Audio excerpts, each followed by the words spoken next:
I woke up to the smell of coffee drifting from the kitchen. Alex was humming some tune I didn't recognize, and for a moment, everything felt perfect. "Morning," I said, sliding into the kitchen.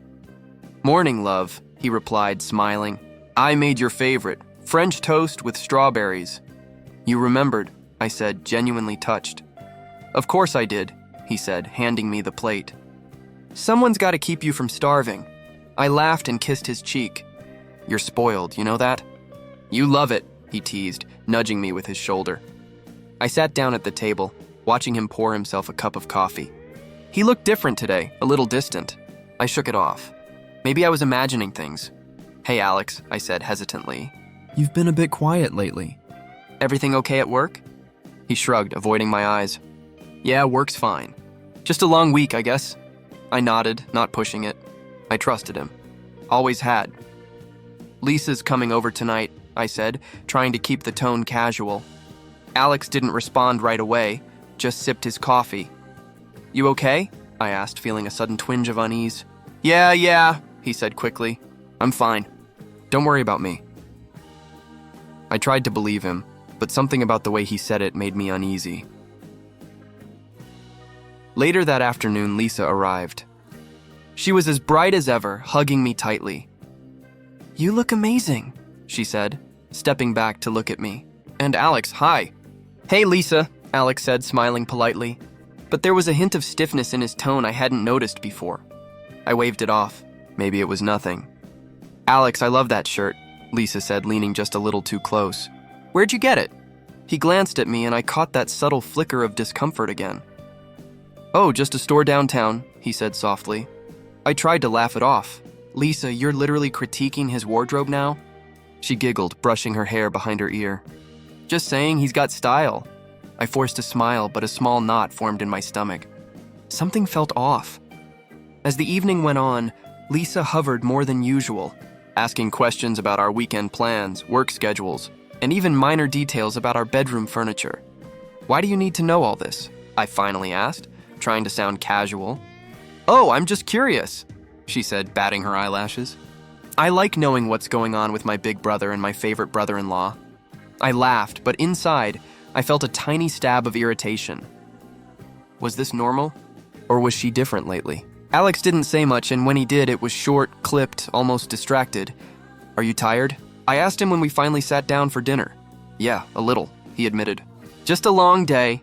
You know how it is?" I nodded, keeping my voice steady. "If you want, you can go relax while Lisa and I catch up." He shook his head. "No, I'm good. I'll stay." I studied him, trying to read his expression.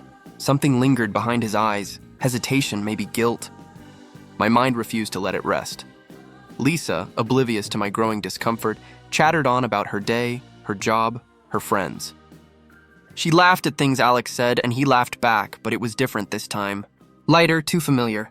I swallowed hard and kept my thoughts to myself. After dinner, Lisa helped me clear the table. She lingered, brushing past Alex as she passed him. I saw him stiffen again and my chest tightened. "Everything okay?" I asked quietly. He nodded, but his eyes didn't meet mine. "Yeah, everything's fine." I forced myself to believe him, even though I wanted to shout, even though every little gesture between Lisa and him made my skin crawl. Later, when Lisa left, I sat on the couch, staring at Alex. "Talk to me," I said softly. He sighed, looking away. "I'm just tired, really." I nodded, unsure whether to press further. Something had changed, though I couldn't put my finger on it. I didn't sleep well that night. Lisa's laughter, Alex's distant smile, the way they lingered in the same room, it all replayed in my mind. I told myself I was overreacting, but deep down, a tiny seed of doubt had been planted, and I didn't know it yet, but that seed was about to grow. I noticed Alex's phone buzzing across the kitchen counter. He glanced at it quickly, almost too quickly, then slipped it into his pocket. "Who's that?" I asked, trying to keep my tone casual. Just a coworker," he said, pouring himself some water. "Nothing important." "Really?" "Because it buzzed like 5 times in the last hour." He shrugged, not meeting my eyes. "Work stuff." "You know how it is?" I nodded slowly, pretending to accept it, but something in his posture made my stomach tighten. Later that evening, I went to the neighbor's house to pick up some sugar. Mr. Jensen waved as I approached. Everything okay? He asked. Yeah, just grabbing a few things, I said. You seem tense. Trouble at home? I forced a laugh. Just tired, I guess. He gave me a knowing look. Take care of yourself, kid. I waved, but his gaze lingered. I couldn't shake the feeling that he saw something I was only beginning to notice. When I got home, Lisa was sitting on the couch, scrolling on her phone. Hey, she said brightly. How was your day? Fine. Work was busy, I replied, dropping my bag. Lisa tilted her head. Alex wasn't home all day, was he? I froze. What do you mean? Oh, nothing, she said, shrugging. Just curious. You two always seem so perfect. I wonder how you manage it. I raised an eyebrow. Manage what? Marriage, she said lightly, but her eyes lingered too long. Like keeping secrets, small arguments, things you don't tell each other? I tried to smile. We don't have secrets. Maybe a few little surprises, but nothing serious. Lisa laughed softly. That's interesting. I felt a prickle of unease. She was asking questions I didn't expect, probing too much. And Alex wasn't around to explain anything. Later, when Alex finally walked in, the clock was well past dinner time. You're late, I said, trying to keep my voice steady. Sorry, got held up at work, he said, hanging his coat. You could have called, I said quietly. I know, he replied. I was busy, sorry. I nodded, but my mind wouldn't stop racing. His tone felt distant, like he was keeping something from me. Lisa leaned back, smirking slightly. Busy day at work, huh? Yes, Alex said softly, avoiding her eyes. I glanced at Lisa. You didn't know he was working late today, did you? Just guessing, she said lightly. You know me. I frowned, a creeping suspicion forming in my chest. Every smile, every casual comment from her now felt loaded. Alex, can I ask you something? I said. He looked at me, cautious. Sure. Have you been texting someone a lot? I asked carefully. He tensed. It's just work, really. Lisa's eyes flicked between us, curious and too bright. Texting interesting. Who's the lucky person? Lisa, I said sharply, feeling my patience fray. Not funny, she raised her hands innocently. Just teasing. You guys are so serious. It's exhausting to watch sometimes. I sighed, trying to calm myself. I'm not tired of watching. I'm tired of wondering. Alex rubbed the back of his neck. I said it's nothing. I don't know why you're making this a big deal. I pressed my lips together. Part of me wanted to explode. Another part wanted to step back, observe, collect evidence. Lisa chimed in, voice soft but sharp. Marriage is tricky. So many little things you don't notice until it's too late. Don't you think? I felt my chest tighten. Her words were like a knife, subtle but precise. Yes, I said quietly. Sometimes things aren't as perfect as they seem. We all sat in tense silence for a moment. I watched Alex carefully, noticing the way his fingers fidgeted, the way his gaze darted away. Lisa leaned forward, smiling sweetly. You two make such a cute couple. Really, it's enviable. I nodded without responding. Inside, I was keeping track, mentally filing away every glance, every smirk, every slip of attention. By the time the night ended, I was exhausted. Not physically, but mentally. I couldn't shake the feeling that the cracks were widening, little fractures in what I thought was solid, and I knew I couldn't ignore them much longer. Weren't what? I demanded, stepping closer. Holding hands? Laughing like idiots? Secretly texting each other? He sighed and looked away. It's complicated. I stared at him. Shock, disbelief, betrayal. My heart pounded so hard it felt like it would burst. Lisa leaned back, acting calm, almost smug. See? Complicated. Don't take it so seriously. I couldn't believe what I was hearing. Don't take it seriously? Alex, she's my sister! She's more than that, Alex said quietly, not meeting my eyes. My stomach dropped. More than that? I whispered, my voice shaking. Lisa's smile widened. Well, we're just close, you know? Really close. I felt my hands clench into fists.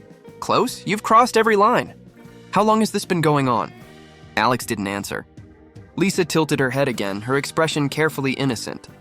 You're overreacting. It's not like anything's happened. I shook my head, laughing bitterly.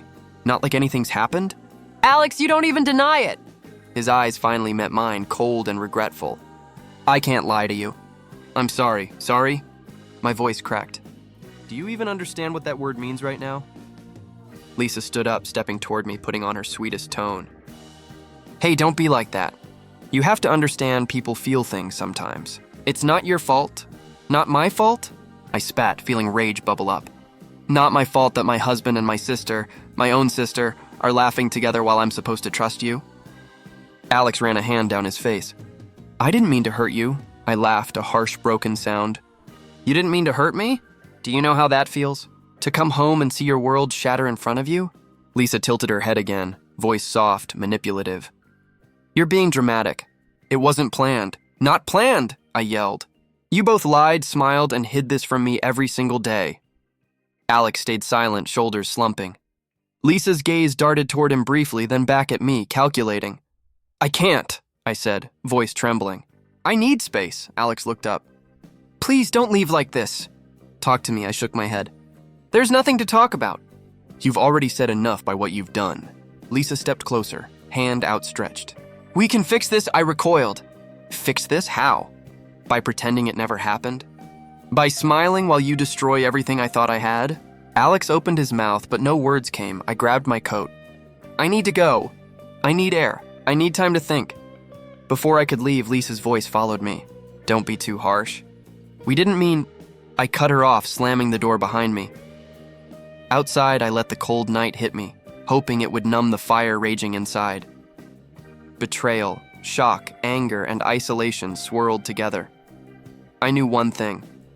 My life had changed, and I had to decide if I was going to let them win or fight back. I walked into the dining room and froze. Alex and Lisa were already there, sitting across from each other, smiling like everything was normal. My parents looked ecstatic. Dinner's ready, Mom said cheerfully. Isn't this nice? The whole family together. I swallowed hard, gripping the edge of my chair. Yanas, I muttered, my voice tighter than I intended. Alex gave me a small smile, eyes avoiding mine. Lisa, on the other hand, looked at me with that sweet, knowing smile. Hi, I said tersely, sitting down. Hey, Lisa chirped, leaning slightly toward Alex. This smells amazing. Thanks, Mom said proudly. I wanted a special dinner tonight. You all need to eat together more. I forced a nod, my stomach twisting. I could feel Alex shifting uncomfortably in his seat. So, Dad said, breaking the silence. Alex, how's work been? Busy, he replied quietly. The usual. Busy, huh? Lisa said, teasingly, brushing her hand near his arm. You need a break, don't you? I felt my jaw tighten. That wasn't a casual gesture.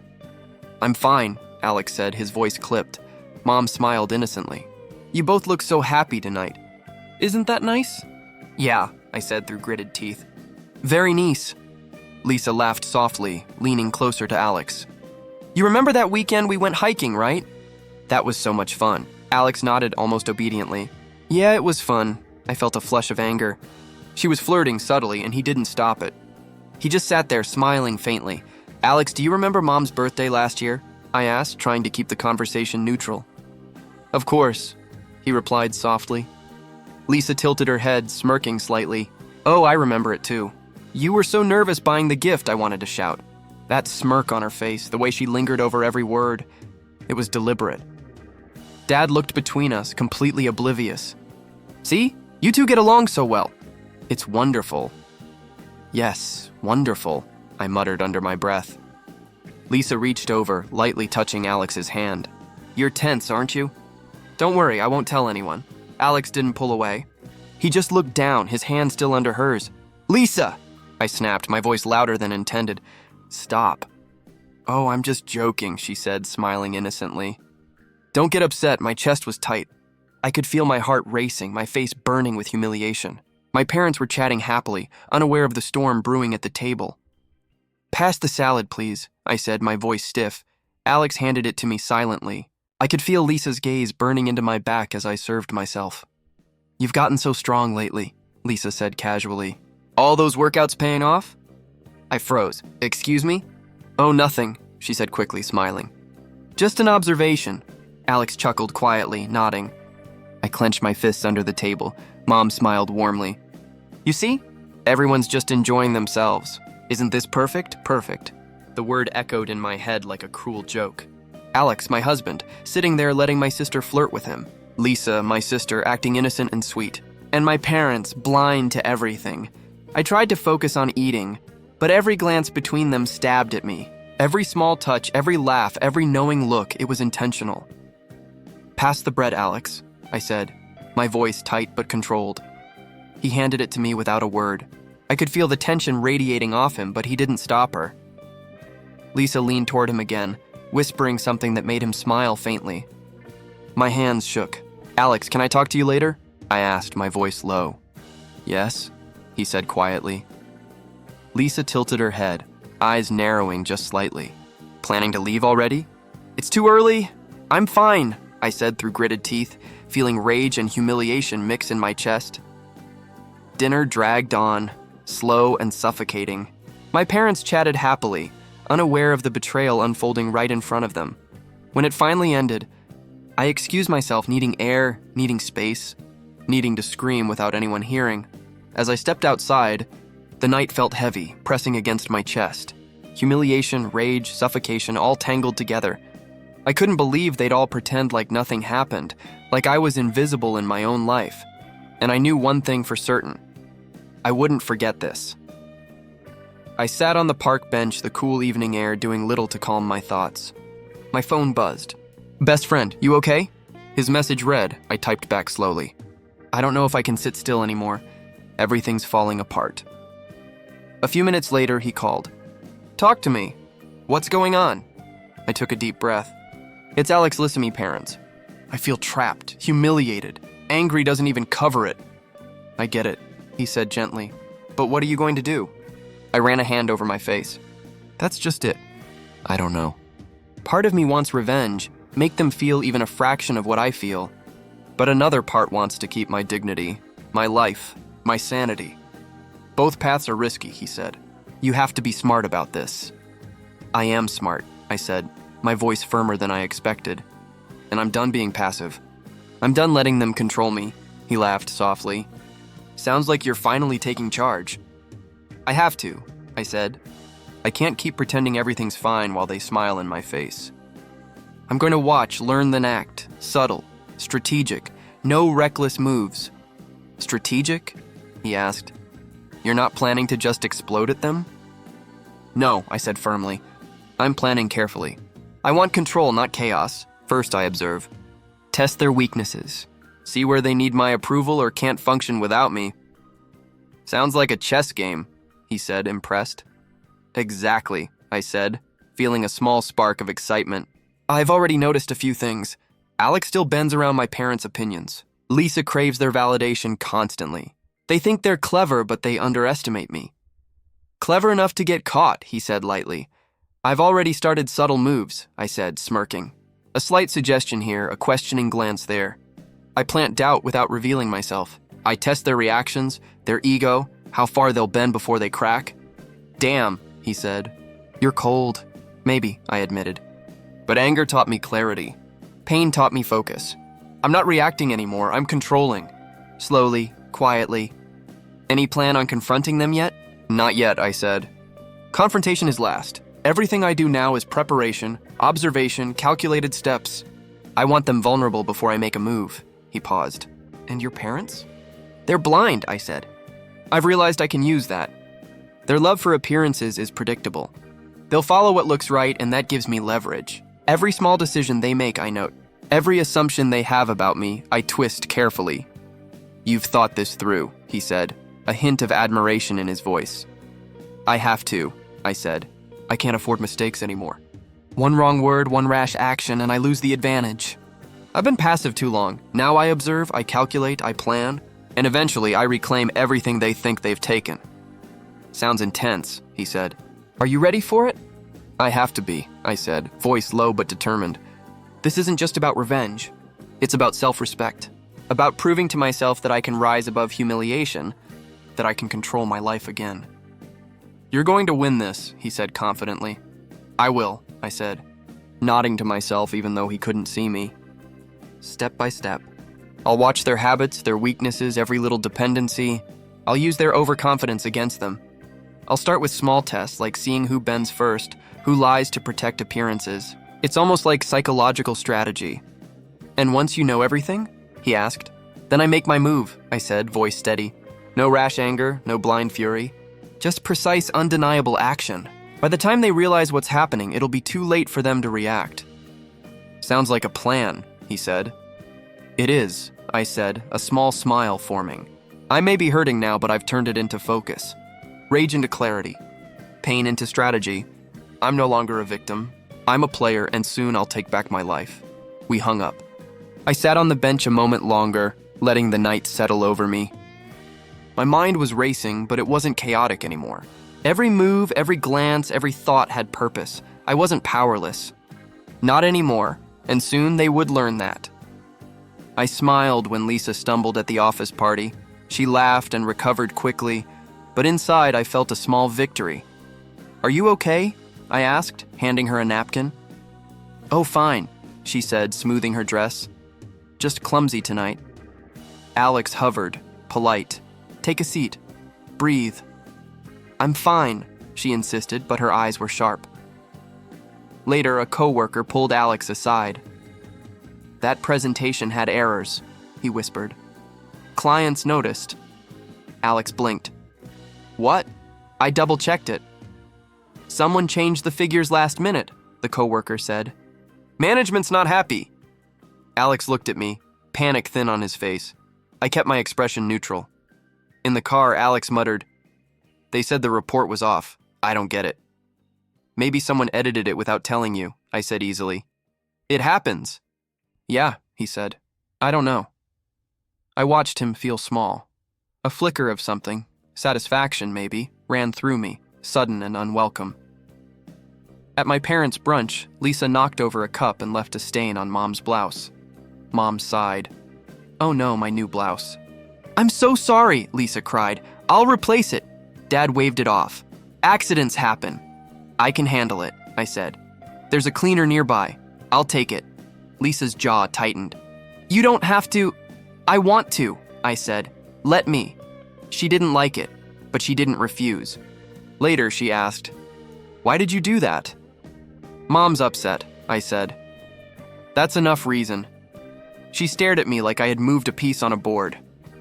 A week later, Alex's boss cornered him at a networking event. We need to talk about your commitment, he said. Clients complained. I'm dealing with it, Alex said. I'm fixing things.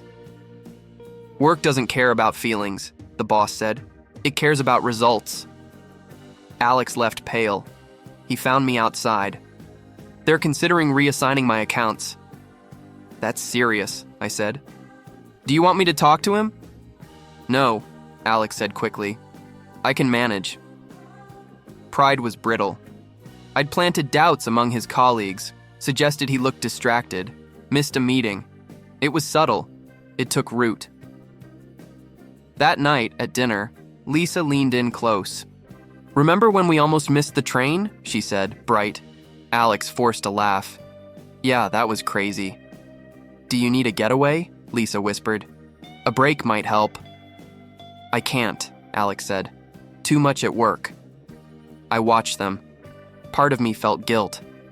Another part felt like I was reclaiming ground. You look tired, I said, reaching for his hand. He let me hold it. I'm scared, he admitted. I don't know what will happen. We'll face it, I said, calm. Together, whatever comes. His gratitude was quiet. My heart ached with complexity. I wasn't the desperate person I had been.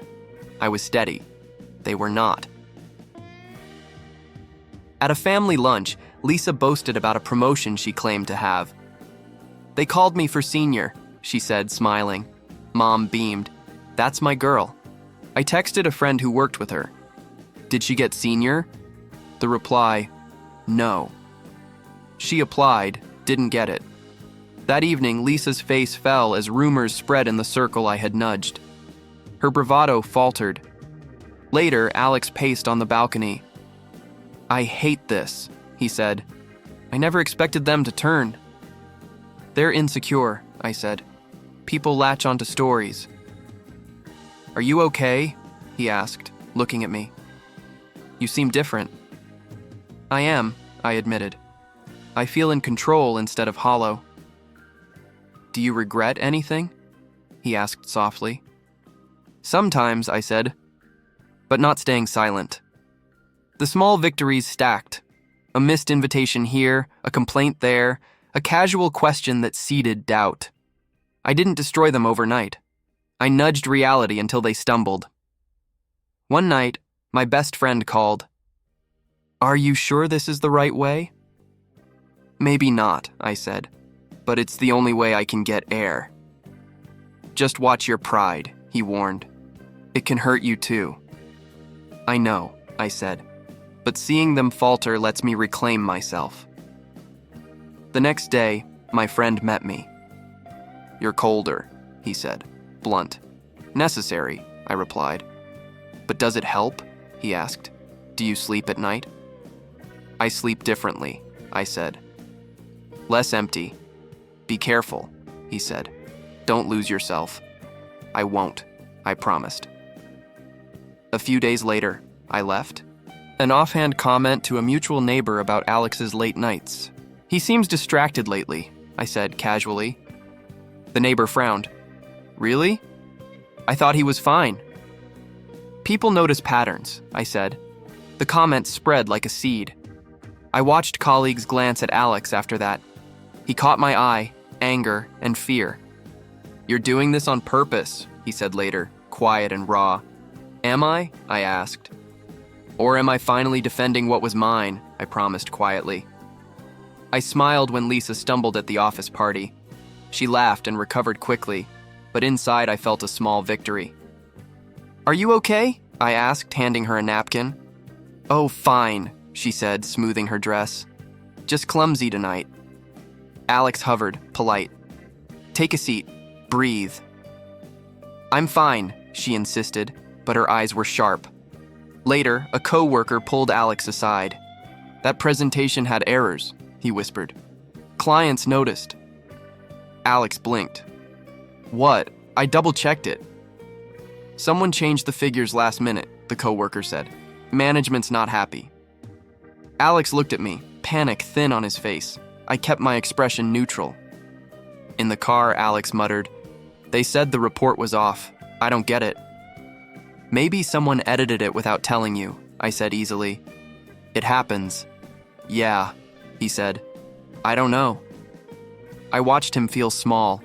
A flicker of something, satisfaction maybe, ran through me, sudden and unwelcome. At my parents' brunch, Lisa knocked over a cup and left a stain on Mom's blouse. Mom sighed. Oh no, my new blouse. I'm so sorry, Lisa cried. I'll replace it. Dad waved it off. Accidents happen. I can handle it, I said. There's a cleaner nearby. I'll take it. Lisa's jaw tightened. You don't have to. I want to, I said. Let me. She didn't like it, but she didn't refuse. Later she asked, Why did you do that? Mom's upset, I said. That's enough reason. She stared at me like I had moved a piece on a board. A week later, Alex's boss cornered him at a networking event. We need to talk about your commitment, he said. Clients complained. I'm dealing with it, Alex said. I'm fixing things. Work doesn't care about feelings, the boss said. It cares about results. Alex left pale. He found me outside. They're considering reassigning my accounts. That's serious, I said. Do you want me to talk to him? No, Alex said quickly. I can manage. Pride was brittle. I'd planted doubts among his colleagues, suggested he looked distracted, missed a meeting. It was subtle. It took root. That night at dinner, Lisa leaned in close. Remember when we almost missed the train? She said, bright. Alex forced a laugh. Yeah, that was crazy. Do you need a getaway? Lisa whispered. A break might help. I can't, Alex said. Too much at work. I watched them. Part of me felt guilt. Another part felt like I was reclaiming ground. You look tired, I said, reaching for his hand. He let me hold it. I'm scared, he admitted. I don't know what will happen. We'll face it, I said, calm.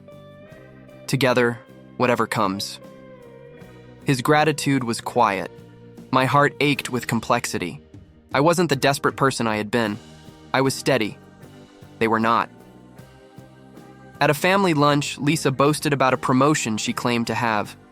They called me for senior, she said, smiling. Mom beamed. That's my girl. I texted a friend who worked with her. Did she get senior? The reply, no. She applied, didn't get it. That evening, Lisa's face fell as rumors spread in the circle I had nudged. Her bravado faltered. Later, Alex paced on the balcony. I hate this, he said. I never expected them to turn. They're insecure, I said.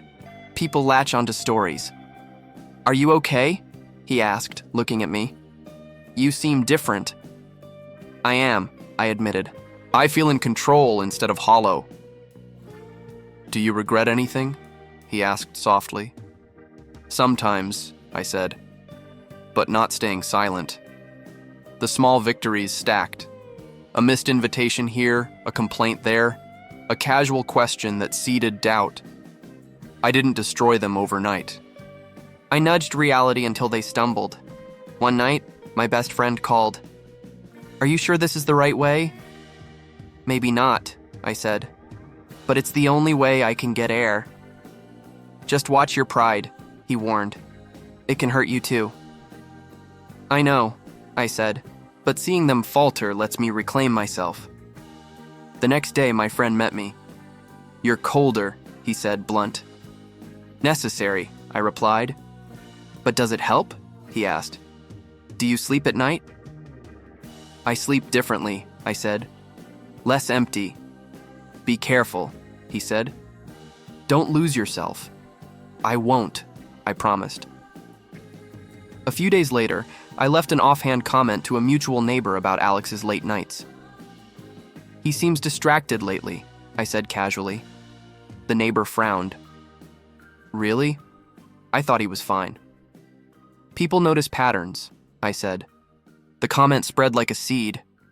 I watched colleagues glance at Alex after that. He caught my eye, anger and fear. You're doing this on purpose, he said later, quiet and raw.